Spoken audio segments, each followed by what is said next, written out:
제 강의를 들어보셨던 분들도 계시고 그렇지 않은 분들도 계신데 이런 저 딱딱한 얘기 그만두고 제가 오늘 이 자리까지 어떻게 오게 됐는지에 대한 개인적인 경험 그리고 오늘 모임을 시작하기까지 어떤 고민들이 있었는지에 대한 제 생각을 하도록 하겠습니다.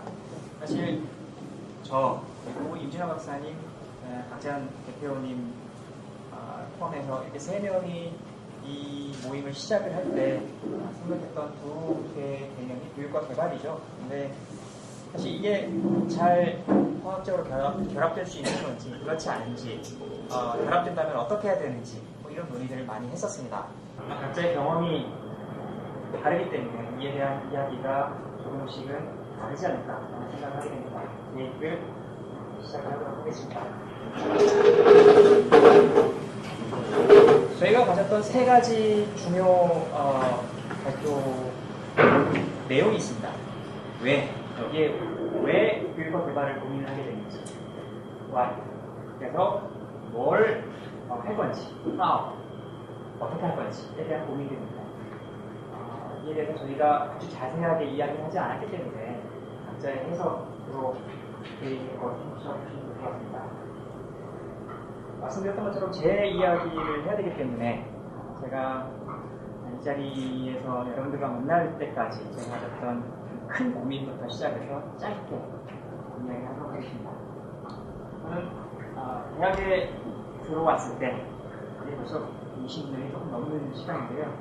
대학에 들어와서 고민했던 이야기가 있었습니다. 나의 나는 뭘까? 나는 누굴까? 라고 하는 고민이었었습니다. 사실 자기 자신에 대한 정체성의 고민을 사춘기 때 한다는 거예요. 사춘기가 꽤 늦게 온 거죠. 가정적으로 여러 가지 일들이 있었기 때문에 그걸 어떻게 해결해야 될 건가 아마 그 고민에서부터 시작했던 것 같습니다. 특히 뭐 종교적인 고민이나 아니면 사회에서 어떤 역할을 해야 되는가에 대한 그런 고민. 근데 왜 그런 고민을 하게 됐을까를 생각을 해보면 아마 가장 큰 부분은 고등학교하고 대학교의 차이였던 것 같아요. 고등학교 때는 시키는 대로 하고 그 다음에 시키는 걸 잘하면 훌륭한 학생이라는 이야기를 들었는데 대학에 와서는 전혀 그렇지 않았었거든요. 대학이 어떤 건지, 대학생이라고 하는 게 뭔지, 공부한다는 게 뭔지 처음부터 새로 알아가야 되는 관계였기 때문에 그렇습니다. 더더군다나 학교에 가면 공부는 안 하고 그냥 거리를 뛰어다녀야 되는 상황이 되고 최대 클래스 맡아가면서 내가 이걸 뭘 해야 되는지 이런 것도 잘 모르는 상황에서 이 거리에 서 있기도 하고 이런 경험들이 아마 있었던 것 같습니다. 그 다음에 발견한 질문이 저거였습니다. 내가 사는 사회에 뭔가 문제가 있다. 즉 나에서 사회로 질문이 옮겨봤고 문제가 있는 사회를 어떻게 하면 바꿀까? 사람이 어떻게 바뀔 것인가? 사람을 어떻게 바꿀 것인가? 하는 게 중요한 과제였었습니다. 그리고 사람을 바꾸는 데 있어서 결국 교육이 시작점이고 교육이 그리고 도착해야 될 지점이라고 이야기를 제 스스로 했고 그렇게 믿어왔고 지금도 그렇게 믿고 있습니다. 근데 만약에 제가 대학을 교육학을 하지 않았으면 아마 다르게 생각을 했을 수도 있어요. 경제학을 했으면 경제학, 아니면 사회학을 했으면 훨씬 더 구조적인 부분에, 혹은 철학을 했으면 철학적인 부분, 공학을 했으면 공학적으로 그렇게 접근을 했을 수도 있겠죠. 이런 질문과 답변을 찾아나가는 과정이 결코 쉽지는 않았었습니다. 꽤 오랜 시간이 걸렸었죠. 그리고 이러한 고민은 점점 커져서 우리나라의 어떤 국한된 문제가 아니라 맨 마지막에 이야기를 하겠지만 나를 포함한 우리를 고민하게 됐던 거고 이것이 한반도 바깥으로 확대되는 그런 과정을 갖게 됩니다. 그래서 더 큰 사회에서 더불어 산다는 것의 의미가 무엇일까? 그리고 여기서 교육과 개발이 처음 만나는 것에 대한 고민을 시작을 하게 됩니다. 그리고 모든 사람들이 생각하는 잘 산다는 것의 의미로서 개발에 대한 개념이 가장 교육적인 것으로 개발에 대한 의미로 전환되어 온 과정을 겪어왔습니다. 저는 사실 여기 박재현 대표님이나 아니면 임진화 박사님 그리고 이 자리에 참여한 많은 선생님들처럼 경험에서부터 시작하지는 않았습니다. 그렇게 경험이 풍부하지도 않죠. 오로지 이게 도서관에 앉아가지고 책을 많이 읽었고 또 그 속에서 어떻게 사는 것이 가장 잘 사는 것인가에 대한 고민을 참 많이 했던 것 같습니다. 그렇다고 전혀 남들이 어려움을 겪지 않았거나 그렇지는 않았었습니다. 교육과 개발을 가장 몸으로 겪을 수밖에 없었던 것은 배경 문제였었죠. 저는 아주 가난한 마을 시골에서 태어났고 그리고 그 속에서 농사를 지으면서 사는 것이 한 개인에게 주어진 천직이다라는 어른들의 이야기를 들으면서 컸었습니다. 그런데 어쩌다 흘러 유학에 거쳐서 서울과 그 다음에 다른 나라에 가서 몇 개월의 공부를 하면서 결국 이전에 생각했던 생각과 사고의 틀과 경험하는 것이 전부가 아니다라고 하는 것을 알게 된 상황이 있었습니다. 사실 제가 초등학생이나 중학생한테 가서 이야기를 할 때 가장 먼저 꺼내는 이야기의 화두가 우리라고 합니다. 여기 우리가 있습니다. 근데 우리의 개념이 사실 새롭게 경험이 될 겁니다. 이유는 세 그룹으로 나뉘어지죠. 박자님을 따라서 온 사람, 임진호 박사님을 따라서 온 사람, 제가 이메일을 보내서 이건 강압적인 이메일이 아니라 그래서 온 사람, 세 우리가 모였습니다. 그런데 이 우리가 단순히 우리로만 남아있는 것이 아니라 또 다른 우리를 만들어 나가는 과정으로 시작이 된 거죠. 서로 비슷하게 생겨서 우리가 됩니까? 만약에 그렇게 이야기를 하면 한 사람도 똑같이 생긴 것도 없고 비슷하게 생겼다고 볼 수가 없습니다. 그러나 당장 한 번 더 건너가 보면 이 우리가 얼마나 비슷하게 생겼는지 다들 아시게 될 겁니다. 그런 의미의 확장, 우리 본의 의미의 확장을 가지고 이야기를 시작을 하게 된다는 거죠. 제가 그렇게 긴 경험은 아니지만, 많은 경험은 아니지만 제가 교육과 개발을 고민하면서 이 자리까지 이렇게 된 다양한 생각들의 끈을 한번 이어가도록 하겠습니다. 대학원에 있으면서 멕시코에 갈 일이 있었습니다. 한 3개월 다녀왔는데요. 멕시코 제가 다녀본 그 많은 국가들 중에서 가장 역사적이고 인류학적인 유산을 많이 가지고 있는 국가라고 생각을 합니다. 역사책다가 땅을 파면 그냥 유물이 나와서 보시죠. 그런데 멕시코에서 본 거는 그게 아니라 여성과 아동의 생존 문제였었습니다. 산지, 즉 하일랜더 지역에 가면 여성, 아동, 할머니, 할아버지 있습니다. 전부 남자가 없어요. 다 돈 벌어 시골로 갔기 때문에 그렇습니다. 이 사람들은 도대체 어떻게 살까? 이게 제가 들고 있었던 고민이었습니다. 물론 여기에는 계급 문제도 있고 또 종족 문제도 있고 언어 문제도 있습니다. 그래 단지 그걸 넘어서 조금 더 큰 보편적인 언어를 생각하면 여성, 아이를 가진 여성, 그리고 그 여성의 아이, 이들의 생존을 누가 책임을 져야 되느냐는 얘기였습니다. 물론 훨씬 더 큰 국가적 그리고 세계적인 문제가 있습니다. 치아파스 얘기를 하지 않는다 하더라도 필리핀 박사학위 논문을 한국과 필리핀의 민주교육에 비교 연구를 썼습니다. 근데 필리핀에 한 2달간 있으면서 제가 느꼈던 가장 큰 고민은 빈곤이었습니다. 여성과 아동의 생존 문제와는 조금 다른 문제예요. 한 번도 보지 못했던 가난한 사람, 부자 동네의 담벼락 밑에 겨우 그늘망 하나 치고 살아가는 사람들을 처음 접하게 됩니다. 그전에는 왜 못 만나 모르겠습니다. 그리고는 그 빈곤의 이유가 뭘까를 생각을 해봤습니다. 그리고는 교육이 결국 교육이라고 하는 가치만 가지고 이야기가 될 수 있는 게 아니라는 생각에 이르게 되죠. 그래서 종교 갈등이나 아니면 정치 경제적인 어떤 여건, 충돌, 그리고 아직도 남아있는 중세시대의 모습을 필리핀 사회에서 보게 됩니다. 아프가니스탄을 가보지 못했습니다. 가려고 했죠. 몇 번의 시도에 걸쳐서 가지 못했습니다. 근데 아프가니스탄의 교육과 사회를 공부를 하면서 느꼈던 게 생존 문제가 문제하고 관련도 있지만 당시 저의 관심은 왜 저 지역의 여성들은 저런 차별과 배제를 그냥 이면서 살아갈까? 그게 특히 문제였었습니다.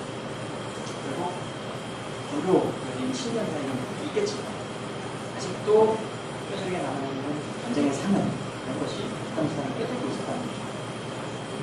케냐, 여기 케냐에 가서 논문을 쓰신 분도 계시고 두 달 동안 다니신 분도 계시지만 케냐를 고민을 하고 가서 보면서 우리가 본 건 원조 피로감이라고 하는 것이 남아있는 국가, 그리고 그것이 강한 국가의 이 변화, 사회 변화를 가져오는 이유는 뭘까? 이게 제 핵심 관심이었습니다. 일본도 한국도 수많은 국제기구와 케냐에 관심을 가지고 지원을 하지만 그러지 않습니다.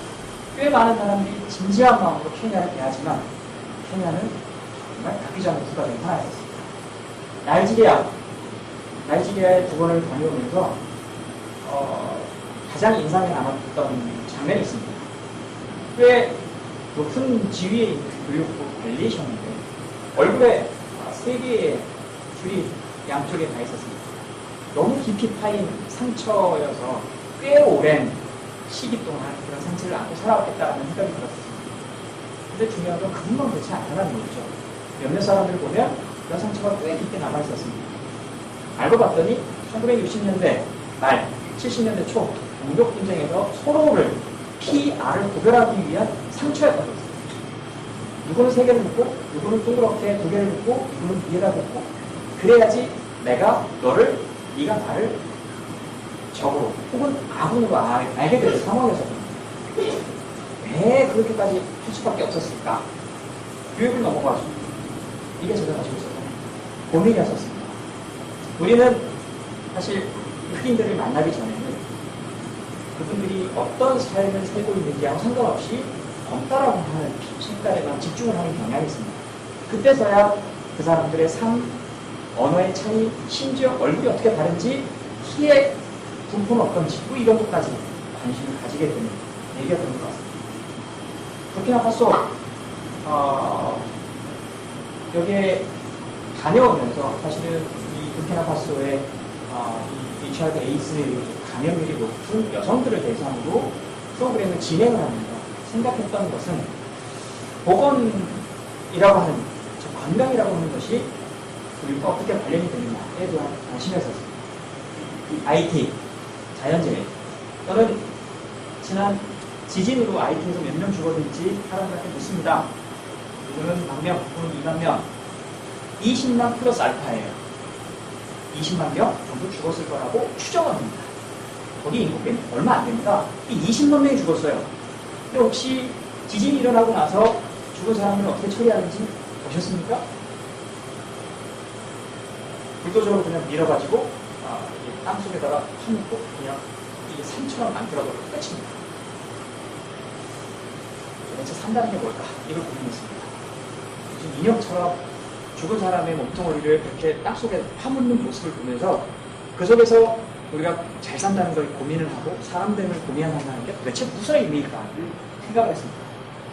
버마 메소스는 버마의 이주난민들이 살고 있는 곳입니다. 그 아이들 언제부터 이렇게 이주난민촌이 결성이 됐냐고요? 1940년대 말, 정확하게 얘기하면 1947년도, 8년도 버마가 영국으로부터 독립하던 때부터 그렇습니다. 그리고 특히 80년대 말에 대규모로 많은 사람들이 버마를 넘어서서 이곳에 정착을 합니다. 근데 여기에 교육을 고민하면서 제가 가졌던 첫 번째 그리고 가장 중요한 질문, 여기는 아이들한테 꿈을 가지라고 이야기하기 어려운 곳이랍니다. 여기는 교육을 이야기하면서 희망을 이야기합니다. 교육, 곧 희망이라고 이야기하죠. 근데 여기서는 교육, 희망이 들이 참 어려운 곳입니다. 의사 되기 어려워요. 불가능합니다. 항공조종사 불가능합니다. 나라에서 대통령 그럼 못해요. 국가가 없어요. 국가가. 여기서 우리는 교육을 뭐라고 이야기를 해야 될 겁니다. 탄자니아를 직접 가보지는 않았지만 탄자니아에 관심을 가지고 꽤 오랜 동안 연구를 했었습니다. 특히 사회주의.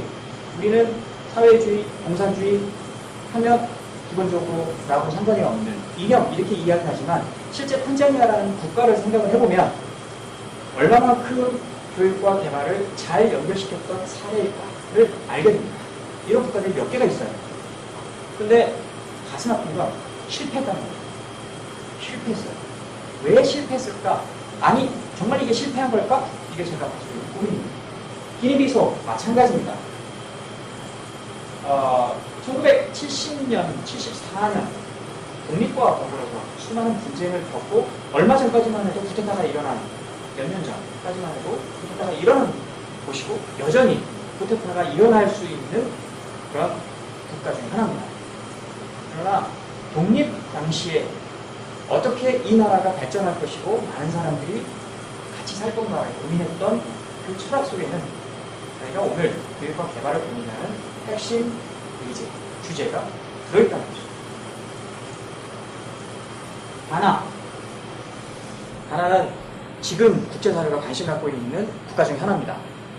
그러나 관심 갖고 있다고 해가지고 정말 가나가 우리나라만큼 잘 살 수 있을까? 이걸 고민하는 대상 국가 중 하나입니다. 브라질은 여러 가지 의견이 엇갈립니다. 어떤 국가일까? 정말 많은 인구를 가지고 있는 국가지만 여전히 대륙 간 격차나 지역 간 격차가 커서 어떤 다음 단계로 나가기 참 어려운 국가라고 이야기할 수 있습니다. 그러나 여전히 밑바탕에는 희망이라는 걸 가지고 수많은 사회 변화를 이루려고 하는 자잘한 개인들이 열심히 노력하는 국가 중 하나라고 볼 수 있습니다. 쿠바, 아까 탄자니아처럼 사회주의 혁명이 있은 1950년대 말부터 지금까지 꿋꿋하게 자기 갈 길을 간다고 하는 국가입니다. 사실 쿠바에 관심 있는 사람들이 많지 않습니다. 왜? 관심 가지면 안 될 것 같으니까. 그런데 쿠바는 지금도 국제사회가 어떻게 평가하건 상관없이 자기들이 옳다고 하는 길을 가고 있습니다. 몇몇 새로운 대안을 찾는 사람들이 찾고 있는 지속 가능한 공동체, 쿠바를 보고 있습니다. 특히 교육과 관련해서, 환경과 관련해서, 건강과 관련해서 많은 사람들이 가지고 있는 권리, 그 권리를 어떻게 국가가 보장해 줄 건가라고 하는 측면에 있습니다. 한 번쯤 관심 가져야 될 국가가 아닌가라는 생각이 듭니다. 칠레 요즘 잘 나가는 국가입니다. 우리 10년간 한국을 보듯이. 그런데 칠레는 1990년대 초반 이 30년 동안 공부 독재가 있은 이후에 사실 수많은 평가가 엇갈리는 국가입니다. 그 중에 대표적으로 실패 사례로 드는 게 교육입니다. 혹시 초등학생들이 국가에게 자기가 받아야 될 학습권을 위해서 거리에 나와 데모한다는 이야기를 들어보셨습니까? 칠레가 유일합니다. 중학생들이 그렇게 해요. 고등학생들이 그렇게 합니다. 대학생들은 조용히 해요. 칠레가 왜 저럴까? 그런 고민을 해볼 수 있으면 좋겠습니다. 얼마 전에 파라과이를 갔다 왔는데요. 파라과이는 제가 판단하기로는 여전히 공권적 계급 사회입니다.